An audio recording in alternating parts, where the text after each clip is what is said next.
Hi everyone.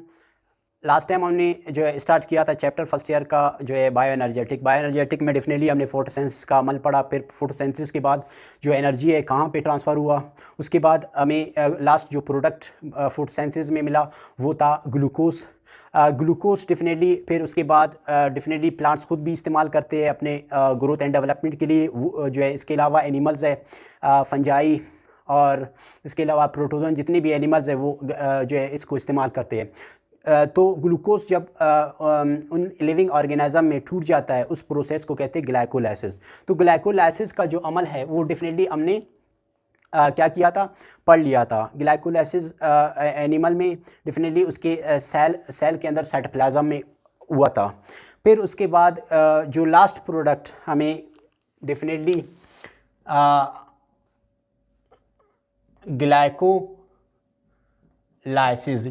Glycolysis में हमें जो लास्ट प्रोडक्ट मिला था वो क्या था, पायरुवेट, या इसको पायरुविक एसिड भी कहते हैं। डेफिनेटली पायरुवेट जो है 3 कार्बन कंपाउंड है। डेफिनेटली मैं इसका स्ट्रक्चर फार्मूला ड्रा करता हूँ। डेफिनेटली कितने 3 कार्बन कंपाउंड है। डेफिनेटली ये इसके साथ अटैच है कार्बो ऑक्जेलिक ग्रुप। डेफिनेटली यहाँ पे मिथाइल ग्रुप। ये स्ट्रक्चर फार्मूला ऑफ पायरुवेट है। अच्छा, पायरुवेट जो है ये अमल कहाँ पे, ग्लाइकोलाइसिस का अमल कहाँ पे था, साइटोप्लाज्मा में।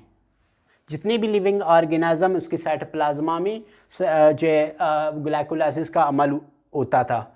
अच्छा, ग्लाइकोलाइसिस के बाद जो लास्ट प्रोडक्ट बनता है वो पायरुवेट है। अच्छा, ये पायरुवेट का ब्रेकडाउन कहाँ पे होता है, ये माइटोकॉन्ड्रिया में। डेफिनेटली माइटोकॉन्ड्रिया की अंदर जो सिस्टीज़ है वहाँ पे ये अमल उसके मेम्ब्रेन में ये अमल हो रहा होता है। अच्छा, पायरुवेट का अब क्या होगा, डेफिनेटली यहाँ पे होगा पायरुवेट का ऑक्सीडेशन। पायरुवेट का ऑक्सीडेशन कैसे होता है, एक एंजाइम है जिसको कहते हैं कोएंजाइम ए।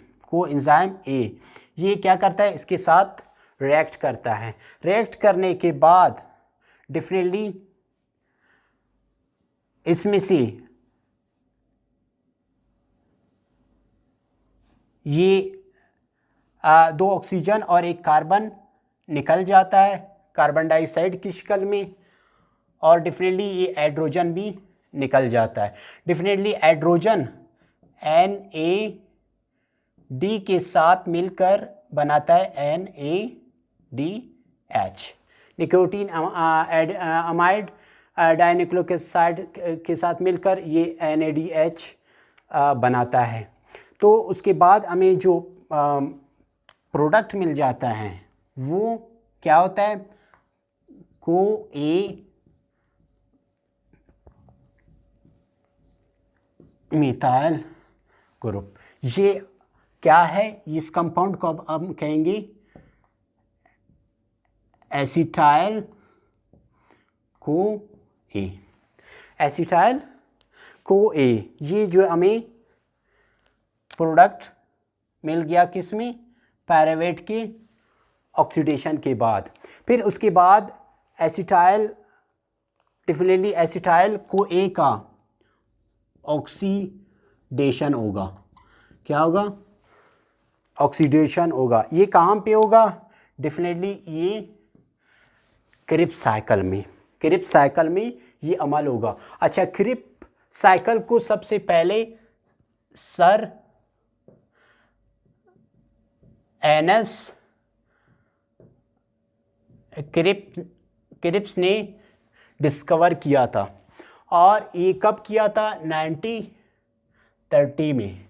और ये किस जगह का साइंटिस्ट था, ब्रिटिश का एक साइंटिस्ट था, इसने सबसे पहले ये प्रोसेस डिस्कवर किया था। अच्छा, एसिटाइल को ए, अभी ये अमल कहाँ पे हो रहा है? माइटोकॉन्ड्रिया में हो रहा है। ये अमल कहाँ पे हो रहा है? क्रिप्स साइकिल कहाँ पे हो रहा है? Mitochondria of all living cells, जितने भी लिविंग सेल्स है उसके माइटोकॉन्ड्रिया के अंदर ये अमल हो रहा होता है।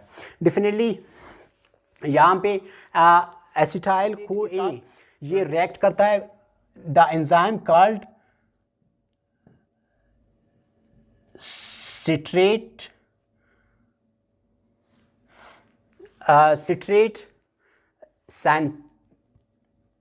सैंथेज, एक एंजाइम है जो क्या करता है, ये दोनों को आपस में मिलाकर बनाता है क्या? सिट्रेट।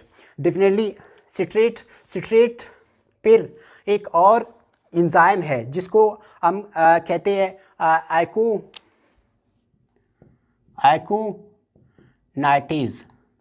आइकोनाइटेज एक एंजाइम है जो सिट्रेट को उसके आइसोमर में कन्वर्ट कर देता है। आइसोमर क्या है इसका? आइसोसिट्रेट में। डेफिनेटली जो एसिटाइल को ए था ये 2 कार्बन कंपाउंड था, तो यहाँ से ये एक्सोलो एसिटेट ये कितने कार्बन वाला कंपाउंड है? 4 कार्बन कंपाउंड है। जब ये 4 मिलकर बनाते 6 कार्बन कंपाउंड, फिर ये कन्वर्ट हो जाता है अपने आइसोमर में। डेफिनेटली आइसोमर किसको कहते हैं? They have a same molecular formula but different in structure formula. फिर उसके बाद आइसोसिट्रेट जो है कन्वर्ट हो जाता है अल्फ़ा कीटोग्लूटरेट में। अल्फ़ा कीटोग्लूटरेट में जब ये कन्वर्ट होता है, डेफिनेटली यहाँ पे एक और एंजाइम है जिसको हम कहते हैं आइसोसिट्रेट डीहाइड्रोजिनेज।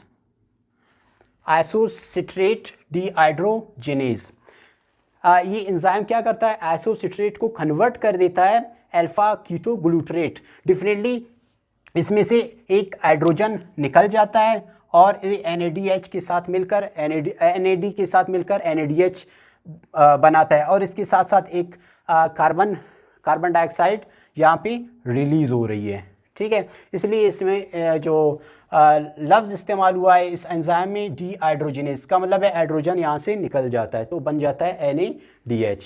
यहाँ पे एनर्जी की सोर्स, एज एनर्जी सोर्स के तौर पर यहाँ पे हमें मिला। उसके बाद आइसोसिट्रेट कन्वर्ट हो गया जो है अल्फ़ा कीटोग्लूटरेट के, डेफिनेटली एक कार्बन यहाँ से निकल गया तो डेफिनेटली ये 6 कार्बन कंपाउंड था, तो ये कितना होगा? 5 carbon compound, because 1 carbon is release from in the form of carbon dioxide. उसके बाद अल्फ़ा कीटोग्लूटरेट, अब इसका क्या होगा? ये कन्वर्ट हो जाएगा किसमें? सक्सिनाइल को ए में। जब ये सक्सिनाइल को ए में कन्वर्ट होगा तो डेफिनेटली यहाँ पे एक हाइड्रोजन रिलीज होगा जो NAD के साथ मिलकर NADH बनाता है, और इसके साथ साथ एक कार्बन डाइऑक्साइड का मॉलिक्यूल रिलीज होती है। तो इसको कन्वर्ट करने वाला जो एंजाइम है जिसको कहते हैं हम अल्फा कीटोग्लूटरेट डीहाइड्रोजिनेज,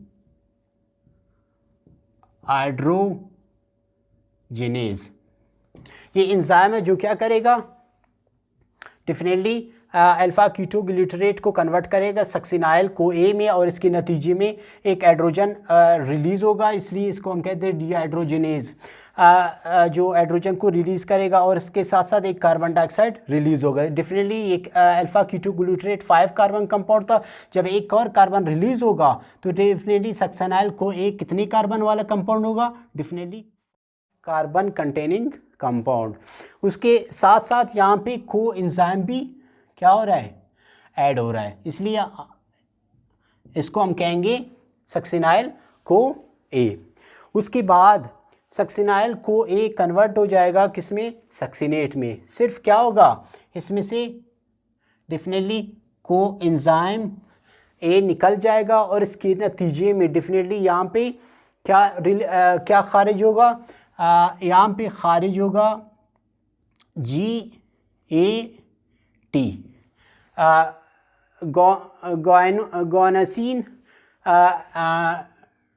ग्वानिसिन ट्राईफॉस्फेट। फिर ये जो है मिल जाएगा किसके साथ, ADP के साथ, और बन जाएगा क्या, ATP। और सक्सिनाइल को ए को कन्वर्ट करेगा किस में, सक्सिनेट में। एक एंजाइम है जिसको कहते हैं सक्सिनाइल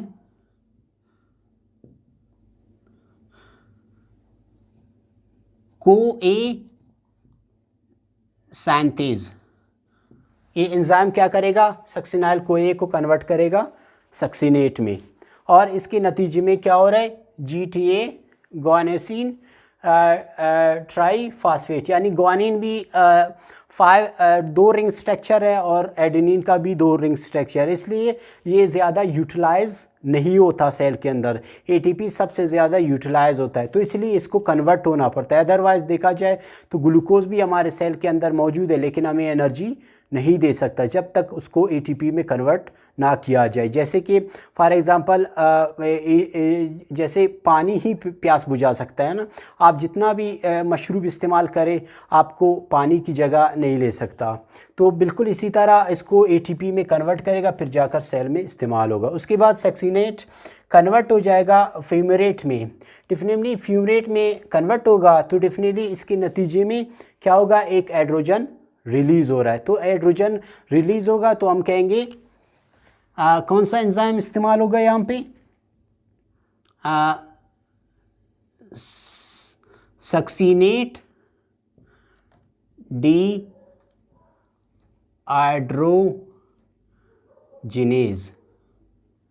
सक्सिनेट डीहाइड्रोजिनेज एक एंजाइम है जो क्या करेगा, सक्सिनेट से हाइड्रोजन रिलीज़ करेगा और कन्वर्ट करेगा इसको फ्यूमरेट में। फिर ये फ्यूमरेट से फिर ये माइलेट में कन्वर्ट होगा। डेफिनेटली यहाँ पे एक एंजाइम है कॉल्ड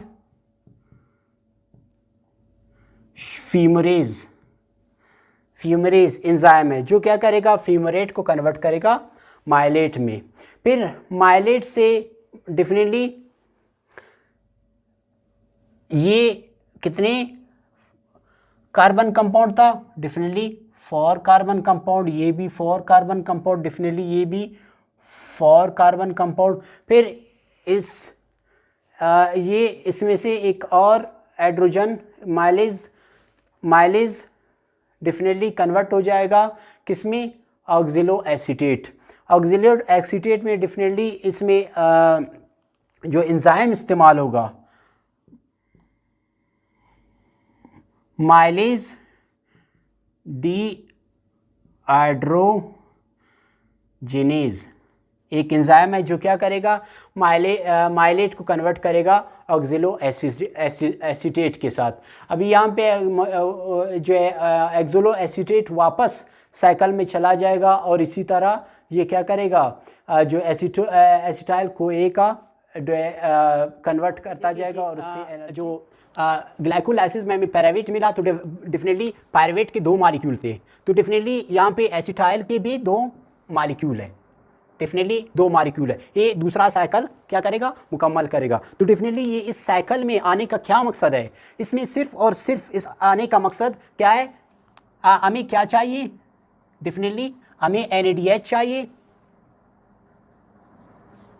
डेफिनेटली ATP और FADH, और ये हमें चाहिए होता है। इसलिए हमने जो है इस साइकिल में इसको आना पड़ा, क्योंकि सेल NADH को डायरेक्ट इस्तेमाल नहीं कर सकता, सिर्फ वो ATP को डायरेक्ट इस्तेमाल कर सकता है। Different function, different cycle, different DNA replication, organelles की डिप्लिकेशन, उस सारों में ट्रांसक्रिप्शन, ट्रांसलेशन, सारों में जो है ATP ही इस्तेमाल होता है। अभी ये जो हमें लास्ट प्रोडक्ट मिल गया है इसमें NADH और FADH, अभी तक इसकी जो है मज़ीद इसको क्या करना पड़ेगा, एक प्रोसेस से गुजरना पड़ेगा कि ये डायरेक्ट इस्तेमाल नहीं होता है, इसको कन्वर्ट करना पड़ेगा किसमें, एटीपी में, तब जाकर जो है सेल इसको यूटिलाइज़ कर सकता है, इस्तेमाल कर सकता है। तो ये अब तक ये सेल में ऐसे ही पड़ा हुआ। अभी जो हमारा लास्ट जो टॉपिक होगा बायो एनर्जेटिक्स में वो है electron transport chain. Electron transport chain में से ये गुजरेंगे तो फिर जाकर एटीपी कितने, एक एनएडीएच से 3 एटीपी बनते हैं और एफएडीएच से